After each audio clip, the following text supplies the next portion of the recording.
Hello everyone, welcome back. Today we are starting with the very first chapter of class 8 science जिसका नाम है living world and classification of microbes. ये chapter का first video है। इस chapter में हम लोग जो लिविंग वर्ल्ड है, इस अर्थ पे जितने भी लिविंग ऑर्गेनिजम्स है जैसे कि प्लांट्स है, एनिमल्स है, माइक्रोब्स है, ओके उनको क्यों और कैसे क्लासीफाई किया गया ये देखेंगे। और आपके सिलेबस में कुछ किंगडम्स है उनके बारे में पढ़ेंगे। Okay, so let's get started. So chapter के स्टार्टिंग में ही कैन यू रिकॉल में कुछ क्वेश्चंस दिए हैं, वो देखते हैं। First is what is the hierarchy for the classification of living organisms. Okay, hierarchy मतलब क्या, तो सीक्वेंस। ओके, किसी भी लिविंग ऑर्गेनिजम्स को क्लासीफाई करने का एक सीक्वेंस है और वो सीक्वेंस आपको यहाँ पे लिखना है। ओके, सो ये सीक्वेंस क्या है, तो फर्स्ट आती है किंगडम। किसी भी लिविंग ऑर्गेनिजम्स को हम लोग जब क्लासीफाई करते हैं तो फर्स्ट आता है किंगडम, उसके बाद होता है फाइलम, नेक्स्ट इज क्लास, उसके बाद होता है order, family, genus and species. So kingdom, phylum, class, order, family, genus and species, ये है किसी भी लिविंग ऑर्गेनिजम्स को क्लासीफाई करने का sequence, hierarchy. Okay, next is who invented binomial system of nomenclature. Binomial, bi मतलब two. Okay,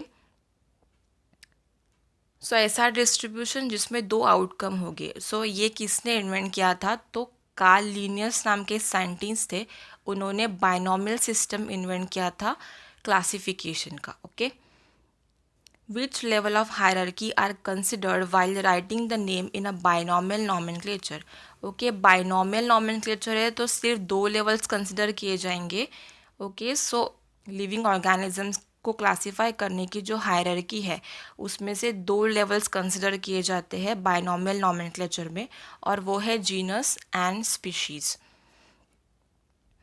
okay, next is biodiversity and need of classification. यहाँ पे एक्चुअल चैप्टर की शुरुआत होती है। Okay, so around 87 billion species of living organisms are found on earth including land and sea.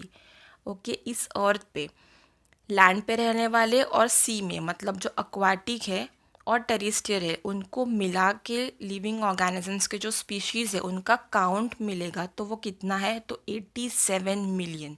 Okay, to study such a vast number it was essential to divide them into groups. Okay, so ये जो species है उनको study करना, एक एक करके study करना possible है क्या, तो नहीं है। 18 मिलियन स्पीशीज़ को हम लोग सेपरेट स्टडी नहीं कर सकते। सो उनके स्टडी के लिए उनको ग्रुप्स और सब ग्रुप्स में डिवाइड करना ज़रूरी था। So groups and sub groups were created considering the similarities and differences among the living organisms. Okay, so ये जो लिविंग ऑर्गेनिजम्स है उनमें जो सिमिलैरिटीज़ है या फिर डिफरेंसेस है, जैसे कि वो कहाँ पे रहते हैं, क्या खाते हैं, ओके, कौन से टाइप के हैं, मल्टी सेल्यूलर है या फिर यूनिसेल्यूलर है, ओके, ऑटोट्रॉप्स है या हेटेरोट्रॉप्स है, ओके, ये सब कंसिडर करके उनके सिमिलैरिटीज़ डिफरेंसेस कंसिडर करके उनको ग्रुप और सब ग्रुप में डिवाइड किया गया। ओके, ये सब हम लोग आगे डिटेल में देखेंगे। So this process of dividing living organisms into groups and subgroup is called biological classification। Okay, ये जो प्रोसेस है लिविंग ऑर्गेनिजम्स को ग्रुप्स और सब ग्रुप्स में डिवाइड करने की, उसको बोला जाता है biological classification. The Robert Harding Whittaker was an American ecologist. In 1969, he divided living organisms into 5 groups. Robert Harding Whittaker नाम के एक अमेरिकन इकोलॉजिस्ट थे, उन्होंने 1969 में लिविंग ऑर्गेनिजम्स को 5 ग्रुप्स में डिवाइड किया, जिसको 5 किंगडम क्लासिफिकेशन बोलते हैं, वो हम लोग आगे देखेंगे। लेकिन 1969 के पहले भी बहुत सारे साइंटिस्ट ने लिविंग ऑर्गेनिजम्स को क्लासीफाई किया था, वो पहले हम लोग देखते हैं। आपका टेक्स्ट बुक में इन हिस्ट्री में ये दिया है। So Carl Linnaeus in 1735 divided the living world in 2 kingdoms, vegetabilia and Animalia. Okay, 1735 में कार्ल लिनियस ने पहले डिवाइड किया था 2 किंगडम्स में लिविंग वर्ल्ड को, that is vegetabilia and Animalia. Okay, उसके बाद हैकल नाम के साइंटिस्ट ने 1866 में 3 किंगडम को कंसिडर किया, उसमें था protista, plants and animals. Okay, मतलब प्लांट्स और एनिमल्स में एक और किंगडम ऐड हो गई, वो थी protista. Okay, in 1925 Chatton created the 2 groups, prokaryotes and eukaryotes. Okay, in 1938 the Copeland divided living organisms into 4 kingdoms: Monera, Protista, plant and animals. Okay, Hegel ने 3 दिए थे, प्रोटिस्टा, प्लांट एंड एनिमल। अभी जो Copeland है उन्होंने और एक kingdom add की थी, वो थी मोनेरा। ओके, सो 4 हो गए, Monera, protista, plant and animal. और इसके बाद 1969 में रॉबर्ट हार्डिंग विटाकर ने 5 किंगडम क्लासिफिकेशन दी। ओके, उसके बारे में अब हम देखते हैं। सो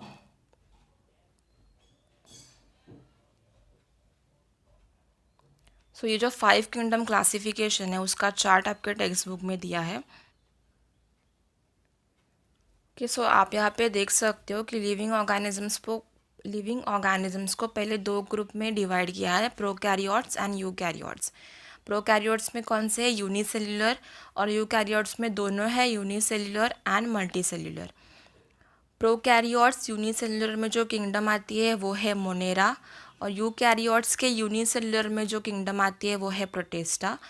यूकैरियोट्स के मल्टी सेल्युलर में जो किंगडम्स है वो है fungi, Plantae and Animalia. Okay, so fungi में क्या होता है, the cell wall present but the organisms can't perform photosynthesis. Plantae मतलब प्लांट्स है, उनमें सेल वॉल होती है, वो फोटोसिंथेसिस भी करते हैं, और जो एनिमल्स है उनमें सेल वॉल नहीं होती, वो फोटोसिंथेसिस भी नहीं करते। ओके, सो ये जो 5 किंगडम क्लासिफिकेशन है, ये क्लासिफिकेशन के टाइम कुछ पॉइंट्स, कुछ क्राइटेरियाज कंसिडर किए थे, वो हम एक एक करके देखते हैं। Okay, so first point is complexity of cell structure, prokaryotic and eukaryotic. मतलब ऑर्गेनिज्म प्रोकैरियोट है या फिर यूकैरियोट है।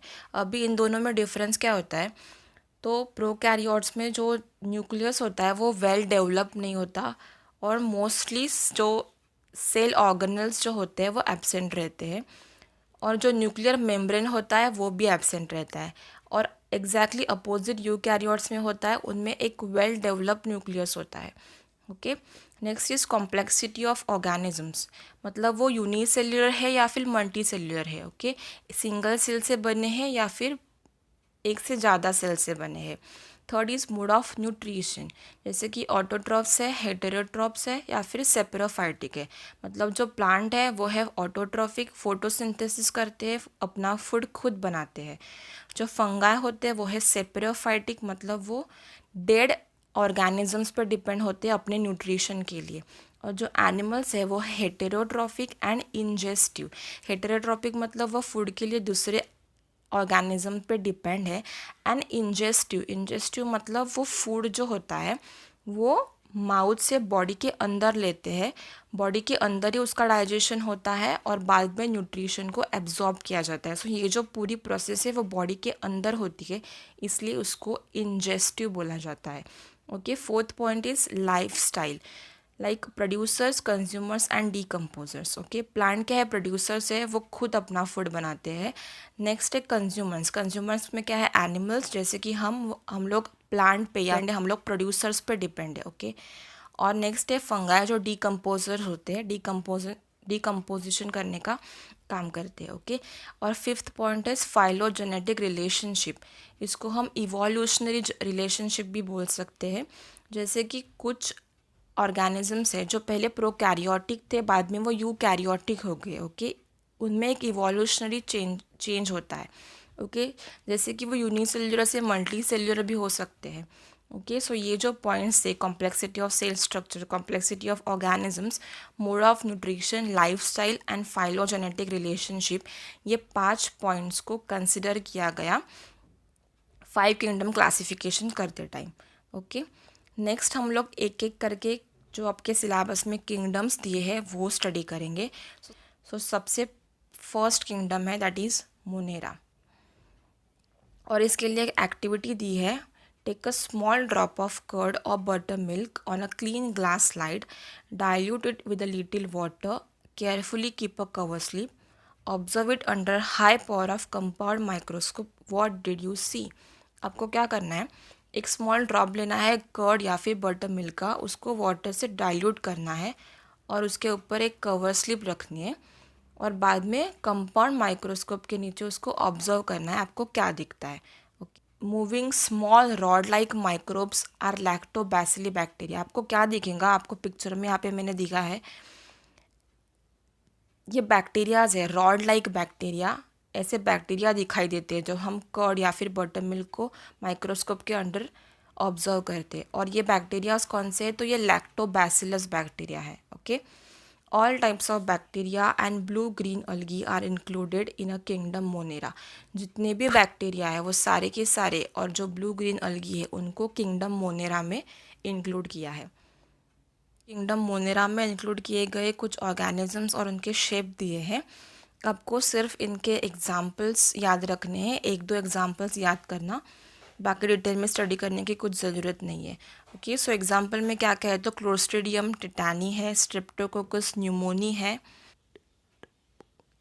ट्रेपोनेमा पैलिडियम है, वाइब्रियो कोलेरी है, सैल्मोनेला टाइफी है, क्लोस्ट्रीडियम बोट्यूलिनियम है, कोकस ऑरियस है, लेजियोनेला न्यूमोनी है। ओके, नेक्स्ट देखते हैं characteristics. Okay, all the organisms are unicellular.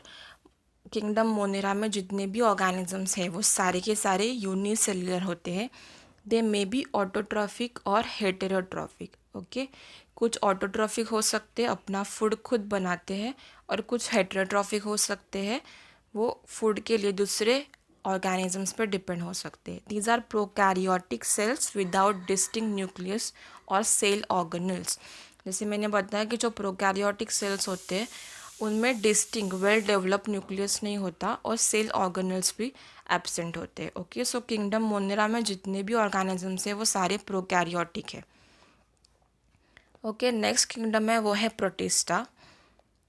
इसके लिए भी एक एक्टिविटी दी है, prepare a temporary mount of 1 drop of pond water on a glass slide, observe it under the low power and high power of microscope, you will find some motile microbes with irregular shape, these are अमीबी।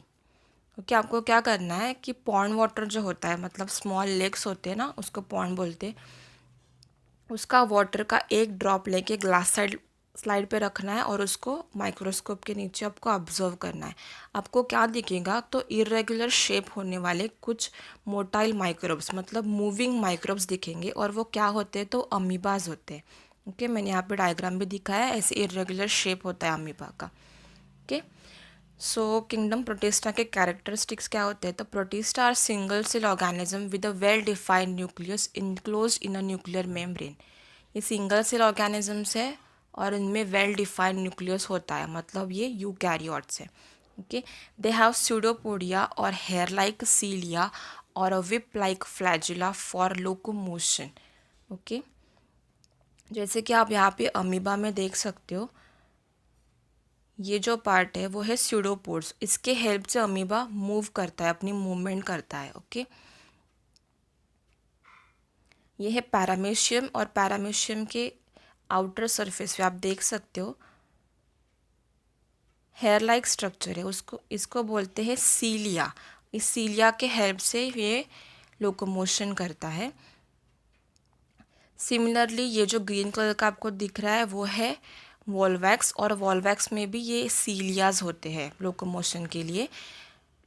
ये है Euglena, और Euglena में ऐसे weep like flagella है, देखो बाहर ऐसे thread like structure है, उसको बोलते हैं फ्लैजुला, और इस फ्लैजुला की हेल्प से ये लोकोमोशन करता है। ओके, सो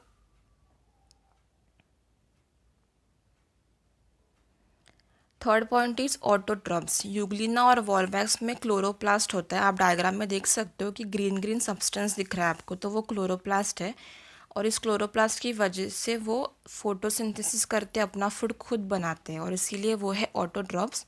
और जो अमीबा और पैरामीशियम है वो हेटेरोट्रॉप्स होते हैं, वो फूड के लिए दूसरे ऑर्गेनिजम्स पे डिपेंड होते हैं। ओके, नेक्स्ट किंगडम है वो है फंगाई, जिसको फंगस भी बोलते हैं। ओके, सो एक्टिविटी दी है, take a moist piece of bread और bhakri and keep it in a container with the lid for 2 to 3 days। आपको क्या करना है, एक मॉइस्ट पीस लेना है ब्रेड का या फिर भाकरी का, और उसको किसी कंटेनर में लिड लगा के, उसका ढक्कन लगा के 2-3 दिन के लिए ऐसे ही छोड़ देना है। After 2-3 days, a fine cotton thread like a tuft is found growing on a surface of the bread। 2-3 दिन के बाद आप देखोगे तो उस पे से कॉटन जैसा दिखेगा आपको। Prepare a temporary mount of few threads from this culture and observe it under microscope. आपको क्या करना है, वो जो कॉटन जैसे थ्रेड है उसको लेके माइक्रोस्कोप के अंडर आपको ऑब्जर्व करना है। ओके, आपको क्या दिखेगा, तो ऐसा ये जो डायग्राम दिया है ऐसा स्ट्रक्चर दिखेगा। और ये क्या है, तो ये फंगस है। ओके, ब्रेड पे या फिर भाकरी पे वो मॉइस्ट होने के कारण फंगस जमा होता है। ओके, और ये फंगस का डायग्राम है। इसके बहुत सारे पार्ट्स भी दिए हैं, लेकिन आपको ये डिटेल में पढ़ने की कुछ ज़रूरत नहीं है। अभी हम देखते हैं characteristics of fungi. These are non green eukaryotic heterotrophic organisms. Okay, non green है, यूकैरियोटिक है, हेटेरोट्रॉपिक है, फूड के लिए दूसरे ऑर्गेनिजम्स पर डिपेंड होते हैं। Most of them are saprotrophs, they feed upon decaying organic matter. Okay, जो सड़ा हुआ कुछ रहेगा ना उस पे फंगस आता है। Okay, their cell wall is made up of tough and complex sugar called chitin. Okay, उनकी जो सेल वॉल होती है वो एक कॉम्प्लेक्स शुगर से बनी होती है जिसका नाम है काइटिन। ये फाइब्रस सब्सटेंस होता है। Okay, some fungi are thread like and many nuclear present in a cytoplasm. Okay, ये थ्रेड लाइक होते हैं और उनके साइटोप्लाज्म में बहुत सारे न्यूक्लियस होते हैं। एग्जाम्पल क्या है, तो बेकर्स यीस्ट है, एस्परगिलस है, एस्परगिलस फंगस जो कॉर्न पे आता है, पेनिसिलियम एंड मशरूम के ये कुछ एग्जाम्पल थे। दो many system of classification are introduce after the Whittakers, his 5 kingdom system is widely accepted. Okay, Whittaker के बाद में भी बहुत सारे सिस्टम्स आ गए क्लासिफिकेशन के, लेकिन ये जो 5 किंगडम क्लासिफिकेशन है वो आज तक वर्ल्ड वाइड एक्सेप्टेड है, उसी को ही यूनिवर्सल माना जाता है। ओके, सो आज हम लोग ने क्या क्या देखा, तो 5 किंगडम क्लासिफिकेशन क्या था, उसके बाद 3 किंगडम्स देखे। सबसे पहली देखी वो थी मोनेरा, उसके बाद प्रोटिस्टा एंड फंगाई। ओके, इस चैप्टर का जो नेक्स्ट पार्ट है वो है क्लासिफिकेशन ऑफ माइक्रोब्स, वो हम जो आने वाला वीडियो है उसमें देखेंगे। सो अगर आपको ये वीडियो अच्छा लगा होगा then please like this video, share with your friends, subscribe to the channel and don't forget to hit the bell icon. So जब भी मैं न्यू वीडियो पोस्ट करूँगी उसका आपको नोटिफिकेशन मिलेगा। Thank you.